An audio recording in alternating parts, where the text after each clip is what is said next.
IPL 2025 season 18 లో గణనీయమైన మార్పులు కనబడుతున్నాయి. ఫ్యాన్స్ కి మరింత కిక్కిచ్చేలా మ్యాచ్ల సంఖ్య కూడా భారీగా పెరగనుంది. అంటే వచ్చే ఐపీఎల్ టోర్నీలో మొత్తం 84 మ్యాచ్లు జరగనున్నాయి. వాస్తవానికి ఇప్పటిదాకా ఐపీఎల్ లో ప్లే ఆఫ్స్ లతో కలిపి మొత్తం 74 మ్యాచ్లు మాత్రమే జరుగుతున్నాయి. అయితే రానున్న సీజన్ లో అదనంగా మరో 10 మ్యాచ్లు నిర్వహించడంపై బీసీసీఐ ప్రణాళికలు సిద్ధం చేసింది. ఐపీఎల్ 2025-2026 సీజన్లలో మొత్తంగా 84 మ్యాచ్లు జరిగే అవకాశం ఉందంట.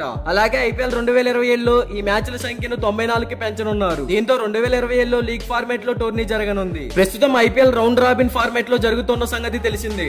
ఐపీఎల్ 2021 లో మొత్తం 60 మ్యాచ్లు మాత్రమే జరిగాయి. ఇందులో 56 లీగ్ మ్యాచ్లు, 4 ప్లే ఆఫ్ మ్యాచ్లు జరిగాయి. ఈ సమయంలో ప్రతి జట్టు ఇతర జట్లతో 1 లేదా 2 మ్యాచ్లు ఆడింది. దీని ద్వారా లీగ్ లోని అన్ని జట్లు ఒకదానితో ఒకటి 2 మ్యాచ్లు మాదిరిగా 14 మ్యాచ్లు ఆడాయి. అయితే 2022 నుంచి ఐపీఎల్ ను రౌండ్ రాబిన్ ఫార్మాట్ లో నిర్వహిస్తున్నారు. ఈ ఫార్మాట్ ఐపీఎల్ 2025-2026 లో కూడా కొనసాగుతుంది. ఐపీఎల్ 2027 సీజన్ ను లీగ్ ప్రాతిపదికన నిర్వహించేందుకు బీసీసీఐ ప్లాన్ చేసింది. అంటే అన్ని జట్లు ఒకదానితో ఒకటి 2 మ్యాచ్లు ఆడతాయి. దీని ద్వారా లీగ్ దశలో 90 మ్యాచ్లు జరగనున్నాయి. ప్రస్తుతం మ్యాచ్ల సంఖ్యను పెంచడంపై బీసీసీఐ చర్చలు జరుపుతుండగా తుది నిర్ణయం త్వరలో వెలువడే అవకాశం ఉంది. అయితే రానున్న సీజన్లలో ప్లే ఆఫ్స్ విధానంలో ఎలాంటి మార్పులు ఉండవు. ప్రస్తుతం తొలి క్వాలిఫైర్ మ్యాచ్, ఎలిమినేటర్ మ్యాచ్, రెండవ క్వాలిఫైర్ మ్యాచ్, ఫైనల్ మ్యాచ్ నిర్వహిస్తున్న సంగతి తెలిసిందే. మరి ఇలాంటి ఐపీఎల్ కి సంబంధించిన పూర్తి వివరాలు మీరు ముందుగానే తెలుసుకోవాలి అనుకుంటే మన ఛానల్ ని తప్పకుండా సబ్స్క్రైబ్ చేసుకోండి. అలాగే ప్రక్కన ఉన్న గంట సింబల్ యాక్టివేట్ చేసుకోండి. Thank you for watching.